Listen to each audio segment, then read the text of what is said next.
Bangalore, Dagol! Talon-talon pa, ano? Bangalore, Dagol!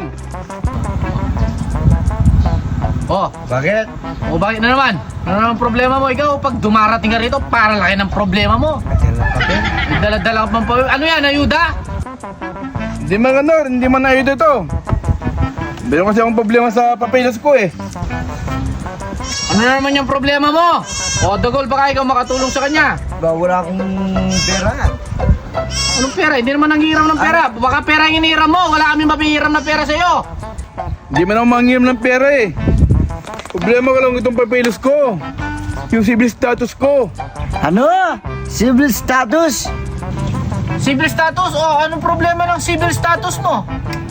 Hindi kasi nagugulan ako sa papeles ko eh. Hindi ko alam yung gagawin dito. Pwedeng makihingi ng tulong kahit kundi man lang. Ano naman matutulong namin sa'yo? Civil status lang, hindi mo alam? Gusto naman, Bogart. Tumanda ka ng ganyan. Civil status mo? Hindi mo alam yung civil status na ilalagay mo? Nagugulan nga ako mga kanor eh. Hindi ko nga alam kung anong lalagay ko sa civil status ko eh. Ayan oh. Oh. Eh nga! Oh, pati yata pangalan mo, mali-mali yung nilagay mo. Tignan mo. Ay, oo nga. Yung Oh. pangalan niya, ano? Civil status. Wala ka ng asawa, di ba? Ako, wala na nga talagang asawa. Oh, wala ka ng asawa, no? Single. Hindi ka na single. Single. Hindi ka naman married, no? Oy. Hindi ako single. Hindi na ako married. Pero meron ako dating asawa. So, hindi ka na single. Oh, hindi ka na rin married. So, Ngayon, ano nangyayari sa inyo? nagtatanong pare. Yung civil status niya, hindi niya alam ang ilalagay niya. Nagugulo siya, pinunta, nagpapatulong sa amin ni Dagol. Ano status daw? So, hindi na single. Hindi rin siya married. So, meron siyang dating asawa. Hiwalay. Hiwalay sila. So, dapat, anong ilalagay niyang... Anong... K. So, ang dapat ilagay mo rito, K. No, K. Oo, tama. Anong kay Mang Kanor? Ngayon ko lang nga ito narinig sa civil status siya na. Ba?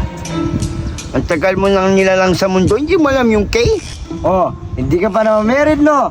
Dati ka na may asawa, no? Lagay mo dyan, K. Civil status mo, K.